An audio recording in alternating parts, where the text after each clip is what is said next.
vocês? Sejam muito bem-vindos a mais um vídeo aqui no meu canal. Hoje eu vou iniciar com vocês aqui um novo tipo de diário que eu trouxe aqui pro canal, que é o diário do pós-parto. Eu espero muito que vocês gostem.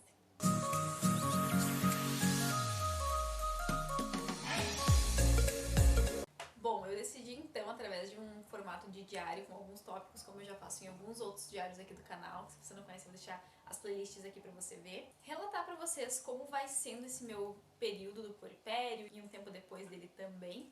Não sei por quanto tempo eu vou fazer, não sei de quantos em quantos meses ainda eu vou fazer, mas quero ir contando pra vocês aos poucos como tem sido essa minha nova função, essa minha nova etapa da vida como mãe do Benjamin e o que eu vou passando ao longo desse processo. O primeiro item desse diário, então, são as emoções, como que eu tenho me sentido referente ao que eu tenho vivido, assim, né?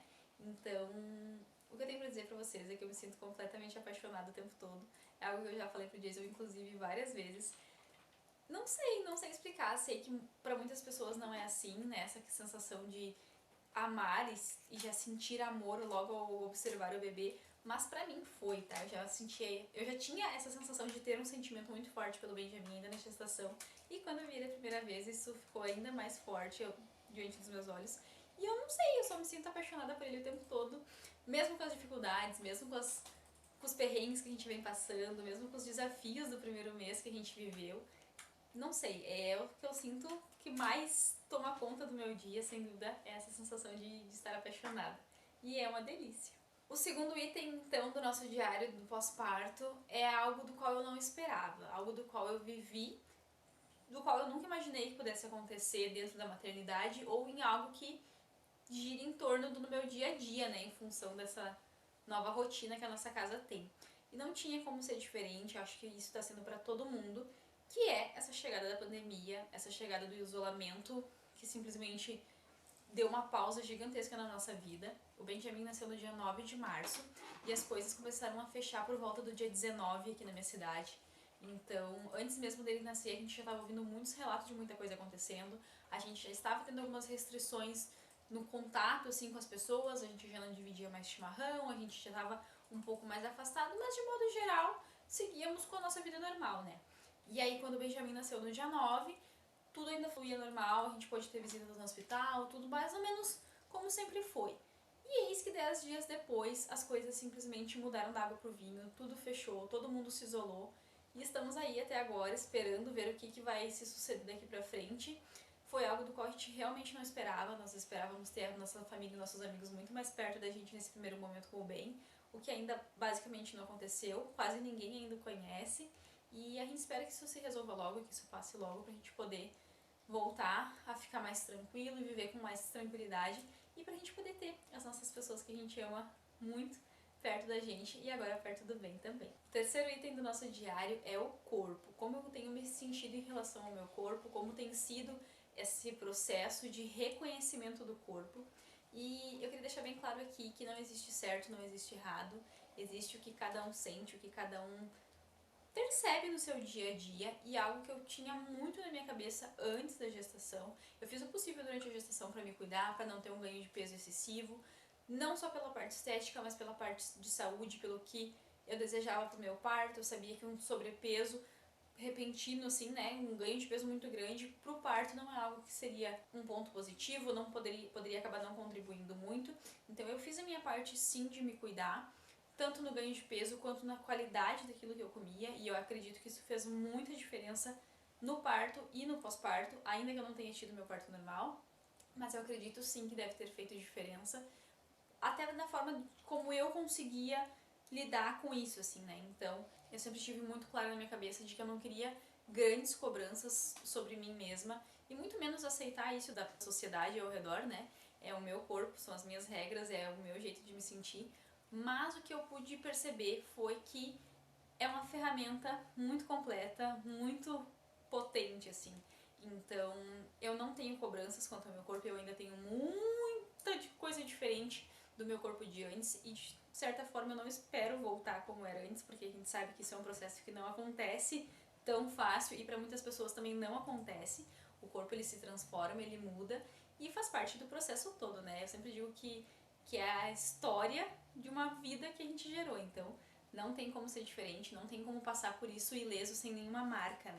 Então é algo do qual eu não penso penso muito, mas é óbvio que sim, eu quero voltar a me sentir bem, eu quero voltar a usar algumas roupas minhas que ainda não aconteceu, mas tudo de uma forma bem tranquila, bem natural, assim. Então, eu não tenho feito nenhum procedimento, eu usei cinta modeladora em alguns dias, porque eu me sentia melhor, eu tinha a sensação que dava um pouco mais de firmeza. Não tive aquela sensação que muito ouvi das mulheres relatando, da sensação dos órgãos soltos, assim, uma coisa meio perdida. Não senti isso, mas por uma questão de postura, assim, né? Eu passei muitos meses com uma barriga muito grande. Chegando pro final da gestação, a minha barriga tinha mais de 1 metro de circunferência de uma ponta a outra da barriga, né? Então foi algo do qual meu corpo passou meses se acostumando a carregar aquilo e do nada simplesmente não teve mais, assim. Então, por uma sensação melhor, assim, de postura e de firmeza, eu gostava da cinta. Mas não foi algo que eu usei todos os dias, não é algo que eu ainda mantenho no dia a dia. Mas, como eu falei, sem cobranças, estou tentando entender aos poucos o que acontece. Foquei muito na amamentação nesse primeiro mês, pensando no meu corpo, né? Então, a parte da barriga em si, essas mudanças, ainda é um processo que vem acontecendo. Algo que aconteceu referente ao corpo, mas que não foi algo do qual eu fiz algo para isso acontecer, foi que eu já voltei ao meu peso de antes da gestação. Mas não quer dizer que porque o peso voltou, que o corpo voltou como era, assim, né? A parte da pele, a parte da musculatura, isso não, isso ainda tá bem longe de ser como era, não sei se um dia será, mas também não é algo do qual eu tô pensando muito no momento. O nosso quarto ponto, então, do diário do pós-parto é o pai, né? No caso, o Jason. Se você ainda não conhece, o Jason é meu marido, pai do Benjamin. Bom, e o que eu posso dizer sobre ele é que, assim como no processo da gestação, assim como no processo do vínculo com o Benjamin, ele segue sendo meu parceiro, ele segue sendo a minha maior rede de apoio. A gente é a nossa própria rede de apoio um ao outro. E em função da pandemia, ainda mais, né? A gente não tem recebido, como eu falei, basicamente ninguém aqui em casa. E a minha sogra é a pessoa que mais vem e pouco tem contato com a gente, precisamente, assim, pouco tem contato com o Benjamin, né? A gente acabou optando por restringir isso e eu espero que as pessoas entendam, né? E, enfim, se não entenderem, faz parte do processo. Mas o Ben não tá indo pro colo de ninguém, nem com máscara, nem sem máscara, nem com cuidados, nem sem cuidados. Ele simplesmente não tá indo no colo das pessoas. Foi uma medida que a gente escolheu ter em proteção a ele e a nossa família. Então, nós somos a nossa própria rede de apoio, né? A gente só tem um ao outro para se ajudar, para se apoiar. E ele tem sido um parceirão, como ele sempre foi em todos os aspectos da nossa vida. A gente não faz nada sozinho e faz o possível para não se sentir sozinho, né? Então, as coisas seguem do mesmo jeito, nada de surpreendente para mim, que já conheço ele, mas talvez para as pessoas que não o conheçam, estejam imaginando que ele está sendo um super pai, né? Fazendo algo que talvez não seja tão comum aos olhos de muitas pessoas, mas não era nada diferente do que eu imaginava que ele faria, porque ele sabe qual é o papel dele, eu sei qual é o meu, então as coisas funcionam super bem. Nosso quinto tópico, então, é algo bom e algo ruim. Algo bom, então, desse primeiro mês, foi que o Jason pôde ficar muito tempo com a gente. Ele não teve uma licença maternidade limitada, como costuma ser em muitos casos, ali de 5 a 7 dias. Então, ter ele 24 horas do dia em casa foi muito bom, a gente simplesmente divide tudo. E até porque eu acho super importante essa presença dele, né, essa conexão dele com o Ben nesse primeiro momento. O que foge muito do padrão, eu sei, né, a licença maternidade do pai geralmente é muito curta e a da mãe nem se fala, mas fomos privilegiados aqui de ter uma realidade diferente. Então, sem dúvidas, ter ele em casa foi algo muito bom nesse primeiro mês. E algo ruim que aconteceu, que eu não entendi ao certo o porquê, mas que comigo aconteceu, foi que desde o momento que eu saí do hospital, depois da cesárea do Ben, eu tive por longos dias a sensação de que eu tava com água no ouvido. Eu simplesmente mexia a cabeça e aquela sensação de que tinha uma aguinha ali balançando ficava. E isso foi muito incômodo, porque por diversas vezes eu tava amamentando bem e eu queria olhar pra ele, né, ficar ali admirando, e aquela sensação vinha e eu tinha que ficar numa outra posição que dava uma aliviada um pouco. Então foi bem ruim. Eu entrei em contato com a minha obstetra pra ver o que eu podia usar de medicação e aí ela me passou algo que simplesmente foi como tirar com a mão, aliviou muito.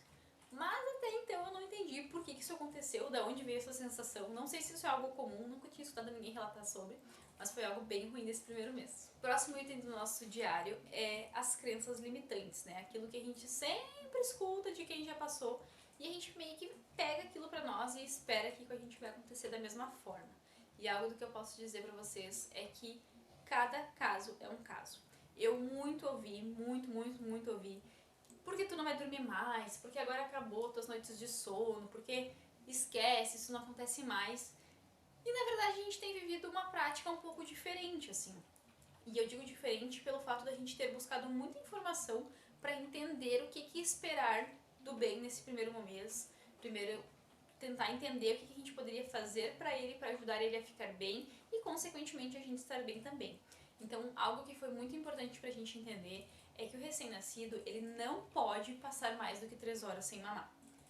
Passando disso, ele corre o risco de entrar em hipoglicemia e isso é bem perigoso para o recém-nascido, é bem preocupante. Então a gente sabia que no máximo a cada 3 horas ele tinha que mamar. Obviamente isso acontece pro dia e também acontece pra noite. Então eu não criei nenhuma expectativa de que a gente iria dormir a noite inteira sem acordar, né? Então, fora se ele acorda por algum desconforto, por alguma coisa que ele precisa de uma ajuda, eu sei que a cada 3 horas ele vai acordar pra mamar porque ele precisa. Então essa crença limitante de que tu nunca mais vai dormir, tu precisa entender o que está acontecendo, tu precisa entender o processo daquilo ali para saber o que esperar daquilo ali. Eu não posso esperar deitar 10 da noite para acordar às 8 da manhã, sendo que ele vai precisar da gente na madrugada, ele vai precisar mamar na madrugada para ficar bem, ele vai precisar trocar a fralda dele para ele não passar frio. Então são coisas de tu entender o que tu precisa fazer para aquele momento, para daí tu criar algumas expectativas, mas também não criar muitas, para não acabar se frustrando e achar que todo mundo tinha razão, era isso mesmo. Porque na verdade não é, você precisa entender o processo que você está passando, a fase que você está vivendo, para daí poder criar o teu cenário de qual seria a situação ideal ali para sua família, né? E obviamente isso vai mudar, o Ben não vai precisar mamar durante o período inteiro dele de bebê de 3 em 3 horas, então por enquanto ele precisa. Então eu sei que a nossa noite está tranquila, nosso sono está garantido, mas a cada 3 horas ele vai precisar da gente e tem sido mais ou menos isso que tem acontecido. Ele não acorda muito mais do que isso, é difícil ele acordar fora desse período, ele acorda basicamente dessas 3 em 3 horas, às vezes ele demora um pouquinho mais para dormir, às vezes ele dorme um pouquinho mais rápido, mas a gente já sabe o que esperar então. Nosso próximo tópico é algo que eu usei muito, assim, um item mais usado que me favoreceu de alguma forma, independente do aspecto, assim, em função da nova rotina. E nesse mês, uma coisa que eu usei muito, muito, muito foi o silicone pro peito. Eu ainda quero trazer para vocês o meu relato quanto à amamentação nesse primeiro momento, mas já posso adiantar que passei por muitos perrengues, como é muito comum nessa primeira fase, passei por fases bem difíceis e o silicone de peito foi algo que me ajudou muito, assim, era algo que aliviava bastante a dor, ajudou bastante o Benjamin a conseguir melhorar a pega dele, então foi um item que eu usei muito e que acabou favorecendo então ali um pouco dos nossos dias até que a gente se adaptou melhor, até que os machucados deram uma cicatrizada para depois a gente passar então a ter mamadas sem o silicone. Bom, este foi o meu relato do meu diário pós-parto.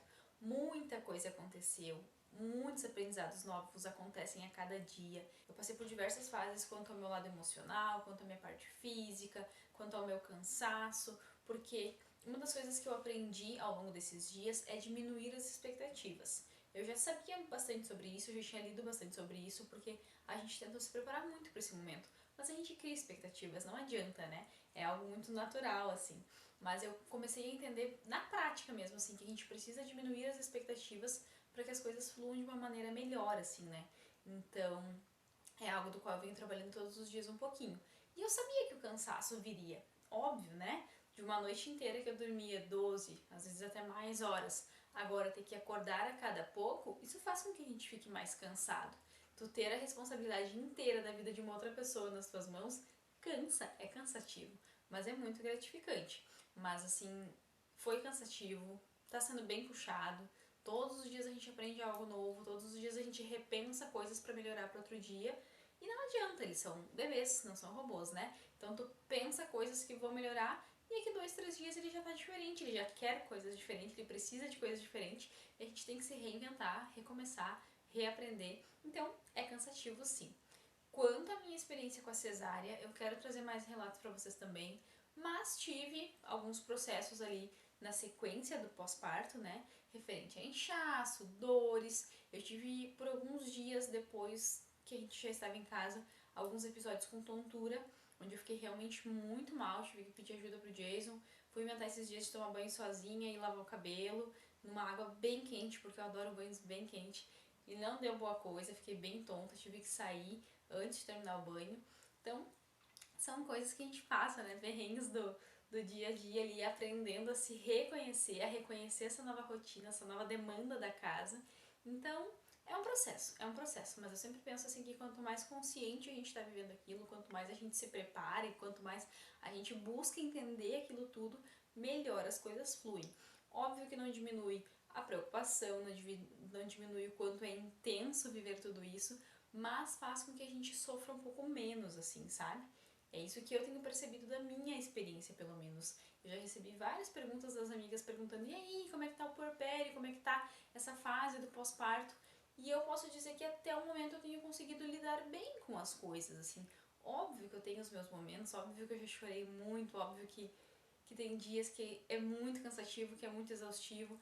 Como eu falei no Diário do Bebê, se vocês não assistiram ainda, eu vou deixar o link aqui pra você assistir. O Ben passou por alguns episódios com cólica muito intenso e ainda não saturou, ainda temos um caminho ainda a percorrer com essa função das cólicas. Então é cansativo, a gente tem que se doar muito para essa nova função do qual a gente está exercendo, mas é, como eu falei, muito gratificante, é muito incrível.